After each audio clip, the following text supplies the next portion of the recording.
जैसे खर्राटे बहुत से लोग लेते हैं, तो उसका जो इलाज है वो भी आप पर है या? बहुत अच्छे सवाल आप मेरे से पूछ रहे हैं। जी। कुछ कुछ चीज़ें ये ऐसी हैं जो लोग बिल्कुल सोचते हैं नॉर्मल है। जी। मेरे पास ऐसे भी मरीज आते हैं जो कहते हैं खर्राटे साहब मेरे को आ रहे हैं, मुझे थोड़ा ना दिक्कत है, मेरी बीवी को दिक्कत है, या बीवी कहती है पति को दिक्कत है, मेरे को जी। थोड़ा ना दिक्कत हो रही है। बट इनको ये समझ में नहीं आता। आपने काफ़ी बार सुना होगा कि भाई उनको बड़ी अच्छी मौत नसीब हुई, सोते सोते ही चले गए। जी। खर्राटे वहाँ तक आपको ले जा सकते हैं। अच्छा, ये मौत की सबब भी बन मौत की सबब भी बन सकता है। ये कैसे बन सकता है उस आपको बताता हूँ। खर्राटे ख़राब नहीं होते। कई बार हम लोग बहुत थक जाते हैं, सो जाते हैं, खर्राटे आते हैं, नॉर्मल है। खर्राटे ख़राब नहीं है। खर्राटे होते क्या हैं? कोई भी चीज़ जब फड़फड़ाती है तो आवाज़ देती है। जैसे कि आपने देखा होगा, पन्नी को हमने थोड़ा टाइट किया, थोड़ी हवा बच्चे फूंक देते हैं, आवाज़ आती है, उसको सीटी बना देते हैं। ऐसे ही हमारे नाक के पीछे मांसपेशियाँ होती हैं। जो हवा हमारी जब अंदर जाती है, और ख़ास तौर से मोटापा जो होता है कहीं ना कहीं, क्योंकि उसमें फ़ैट बहुत होता है, और ये फ़ैट जो होता है जितना टाइट होगी बॉडी उतनी ही कम फड़फड़ाहट होगी, और जितना लूज़ होगा उतनी फड़फड़ाहट ज़्यादा होगी। इसलिए मोटापे में खर्राटे ज़्यादा आते हैं, पतले लोगों को खर्राटे कम आते हैं। अब जितनी मांसपेशियाँ फड़फड़ाएंगी उतनी ही ज़्यादा तेज़ खर्राटे आएंगे। जब तक फड़फड़ाहट है, मतलब जब तक खर्राटे हैं, हमें दिक्कत नहीं है। हमारी परेशानी कहाँ आती है? दो खर्राटों के बीच में एक हमारा पॉज आता है। पॉज मतलब आवाज़ बंद हो जाना। अच्छा, थोड़ा जैसे अंतराल टाइप का। अंतराल। ये जो अंतराल है यही हमारे लिए जानलेवा सिद्ध हो सकता है। कैसे हो सकता है समझिए। ये अंतराल का मतलब क्या हुआ? देखिए, फड़फड़ाहट तभी होगी जब सांस अंदर जा रही है और बाहर आ रही है। जी। हमारे खर्राटों की दिक्कत, जिसको हम कहते हैं ऑब्स्ट्रक्टिव स्लीप एपनिया, बीमारी एक्चुअली स्लीप एपनिया है, बीमारी खर्राटे नहीं है। लोग खर्राटों को बीमारी मानते हैं, बीमारी खर्राटे नहीं है। तो स्लीप एपनिया कब डेवलप होता है? जब हमारे नाक के लेवल पे कुछ बंद हो, या गले के लेवल पे कुछ बंद हो, या अंदर सांस के लेवल पे कुछ बंद हो। अब हम गले के लेवल की बात करते हैं। होता क्या है? सांस अंदर जा रही है, बाहर आ रही है, खर्राटे आ रहे हैं। जब हम सो जाते हैं हमारी सारी मांसपेशियाँ रिलैक्स हो जाती हैं। ये मांसपेशियों में हमारी ज़बान भी आती है। ये ज़बान जब पीछे गिरती है तो ये सारी मांसपेशियों को दबा देती है। मतलब क्या हुआ?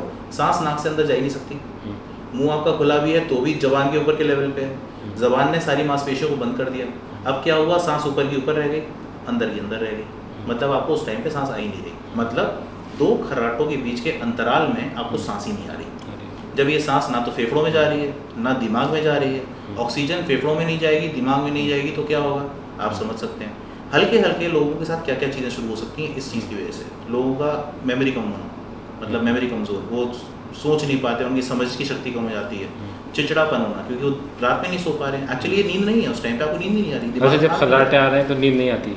जब खर्राटों के बीच का वो अच्छा, जो अंतराल है, अच्छा, जो वो टाइम ऐसा है जहाँ पे आपको नींद नहीं आ रही है। क्यों? क्योंकि आपको फ़ौरन जगना पड़ता है। क्यों जगना पड़ता है? जैसे ही वो अंतराल आया, दिमाग में ऑक्सीजन नहीं जा रही, दिमाग कह रहा है आपको सांस नहीं जा रही। अगर आप सांस नहीं लोगे, कितने सेकंड तक सांस नहीं ले सकते हो? 1 मिनट ज़्यादा से ज़्यादा। वो भी बहुत लोग जो बहुत वो करते हैं, उन लोगों को 1 मिनट का होता है। तो दिमाग को फ़ौरन सिग्नल पहुँचता है, साहब सांस नहीं आ रही, इसको खोलो। दिमाग फ़ौरन सिग्नल पहुँचाता है फेफड़ों को और पूरी बॉडी को कि भाई जगाओ आदमी को, नहीं तो सांस नहीं आएगी। जैसे ही हम जगते हैं वैसे ही वैसे हम लोगों की मांसपेशियाँ फिर से टाइट होती हैं, फिर सांस आनी स्टार्ट होती है। तो ये चीज़ कुछ लोगों में सबकॉन्शियस लेवल पे होती है। सबकॉन्शियस क्या होता है? मतलब सोते सोते पे ही नींद थोड़ी सी जगी, तो आपने देखा होगा खर्राटे लेते लेते एकदम से आदमी करवट लेता है, फिर सोता है, फिर दूसरा करवट लेता है। तो ये नींद कहते हैं ना कि ढंग से नींद नहीं आ पा रही, कभी इधर करवट लेते हैं, कभी उधर करवट लेते हैं, कभी उठ के बैठ जाते हैं। क्यों बैठते हैं? यही कारण है। दिमाग उस टाइम पे आपको जगाता रहता है। अब आपको मान लीजिए 100 बार पूरी रात में इस तरह के अंतराल बैठते हैं, तो मतलब 100 बार रात में जग रहे हो, तो आपको दिन में नींद आएगी। तो काफ़ी एक्सीडेंट इस वजह से होते हैं, क्योंकि लोगों को दिन में नींद आती रहती है। काफ़ी दिमागी तनाव इस वजह से होते हैं। उसके साथ साथ कहीं ना कहीं आंखें हमेशा लाल रहना, चिड़चिड़ापन होना, काम में मन ना लगना, दिन में नींद आना, जैसे मैंने बताया। बहुत सारी चीज़ें ऐसी होती हैं जो खर्राटों की वजह से हम लोगों को होती हैं। मेमोरी का कम होना सबसे इंपॉर्टेंट है। मेमोरी, हम लोगों को याददाश्त कमज़ोर होती चली जाती है हमारी।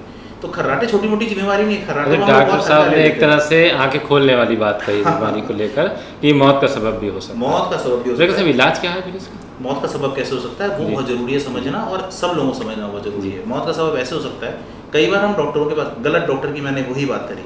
आप गलत डॉक्टर के पास पहुँचे, आपने कहा साहब नींद नहीं आ रही, आप पहुंच गए, उसको यही नहीं पता कि स्लीप एपनिया नाम की कोई बीमारी होती है। उसने आपसे ये तक नहीं पूछा आपको खर्राटे आते हैं नहीं आते, नींद नहीं आती। जो बगल में बैठा होगा ज़्यादातर यही बोल देगा, अरे दिन भर तो दिमाग खराब करती रहती है, दिन भर चिड़चिड़ाती रहती है, नींद कहाँ से आएगी? यही मैंने बोला, यही सिम्टम होते हैं उसके। अच्छा चिड़चिड़ाती रहती हैं, डॉक्टर ने समझ लिया ये चिड़चिड़ी हैं, कुछ नहीं है भैया, तुम इनको नींद की गोली दे दो। अब क्या हुआ, एक नींद की गोली लिख दी गई या फिर उन्होंने खुद ले ली। नींद की गोली लेते ही दिमाग का सिग्नल हो गया बंद। मतलब क्या हो गया, एल्कोहल का वाला हिसाब किताब हमारा कहीं ना कहीं दिमाग में हो गया। मतलब क्या हो गया, दिमाग से हम लोगों को सिग्नल जाने बंद हो गए। दिमाग में सिग्नल पहुंच रहा है भैया उठो, सांस नहीं आ रही, दिमाग तो सो रहा है क्योंकि आपने नींद की गोली ले रखी है। वो नींद की गोली आपके लिए जानलेवा तक हो सकती है, ये मौत का सबब भी बन सकता है। वहीं पे कई लोगों के साथ मान ली 60 साल क्रॉस कर गए, 65 साल क्रॉस कर गए, दिमाग उतना होता ही नहीं है कि हम लोग फ़ौरन की फ़ौरन सिग्नल पहुंचा पाएँ। भाई दिमाग का सिग्नल पहुंचेगा तब शरीर जगेगा, उसके बाद हमारी सांस ठीक होगी, बट वो चीज़ नहीं हो पाती। उसी वजह से आदमी सोते सोते में चला भी जाता है। तो ये मौत का सबब इस तरह से बन सकता है। कई बार डॉक्टरों की डायग्नोसिस की गड़बड़ की वजह से, कई बार पेशेंट की गलती की वजह से, पेशेंट कई बार खुद ले लेते हैं दवाइयाँ, सोचते हैं चलो इससे नींद आ जाएगी, लो दवाई खा लो नींद आ जाएगी। इलाज क्या है डॉक्टर साहब उसका? खर्राटों का इलाज पहले तो ये पता कर चलना चाहिए, देखिए हर चीज़ का इलाज बहुत सिंपल है। अगर आपको जड़ पता है तो आप उसका इलाज कर सकते हो। आपसे मैं कहूँ आप जंगल जाइए, पेड़ काट के ले आइए, अब आप पहले तो ये पूछेंगे कौन सा जंगल, दूसरी चीज़ पूछेंगे कौन सा पेड़। मतलब क्या, आपको पता होना चाहिए पीपल का काटना है तो मैं बड़ी वाली आरी लेके जाऊँ, बरगद का काटना है छोटी आरी हाथ वाली आरी से भी काम चल जाएगा, केला तो चाकू से भी काम चल जाएगा। मतलब क्या, किसी भी चीज़ का इलाज होता है उसकी जड़ से। जड़ क्या है, अगर मान लीजिए आप खर्राटों की जड़ की आप बात करते हो तो खर्राटों की जड़ मोटापा सबसे बड़ी जड़ है। मोटापा अगर आप कम कर लेते हो आपके खर्राटे रुक सकते हैं। दूसरी तरीका होता है जो ज़्यादातर डॉक्टर बताते हैं, वो होता है CPAP, एक मशीन।